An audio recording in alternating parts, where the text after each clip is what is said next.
Hi guys, நம்ம இப்போ எங்கே வந்திருக்கோன்னா ஆகாய கங்கைக்கு முதல் முறையாக வந்துடும். கொல்லிமலைக்கு 2வது தரையும், ஆகாய கங்கைக்கு 2வது தரையும் வரும். பாருங்கள்,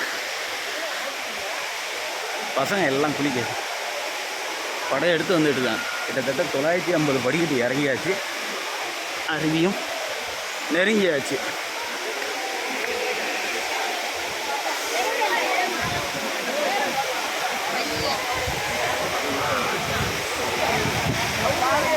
வா